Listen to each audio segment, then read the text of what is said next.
Good afternoon, you're watching City News at 2 o'clock with Roisin Lynch and Hannah Ludlow. Good afternoon and welcome to City News at 3:30. I'm Roisin Lynch.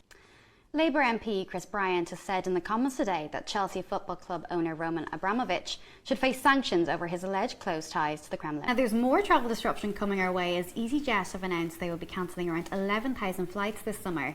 This comes after Gatwick Airport introduced a cap limiting the number of flights due to staff shortages. Well, our business correspondent Annika Soss is in the studio to tell us more. So Annie, 160,000 of EasyJet's scheduled flights between now and September have been cancelled. But why is this happening and what does that mean for the people who were booked onto those flights?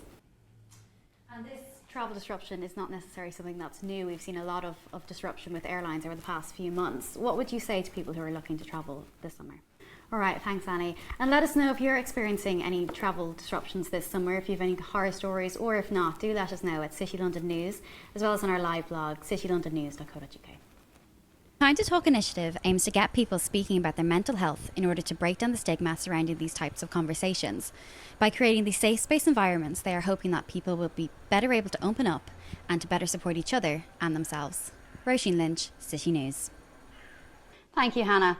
And now the latest London showbiz news, it's Joanna Haywood. Tower Hamlets will be getting a deep clean over the next 4 weeks. It's part of a £200,000 fund to help the borough recover from the effects of the pandemic. But some think removing graffiti may be removing art from the borough. Rachel Griffith reports. Boris Johnson has had a minor routine operation related to his sinuses at a London hospital. Downing Street has said. The operation was carried out at 6 o'clock this morning, where the Prime Minister is now back at Downing Street. Our reporter Freddie Hall is with us in the studio. What can you tell us, Freddie? Concern over attendance rates for young people at school since the pandemic. It was revealed that almost 1.8 million children regularly miss school in the first term of the academic year.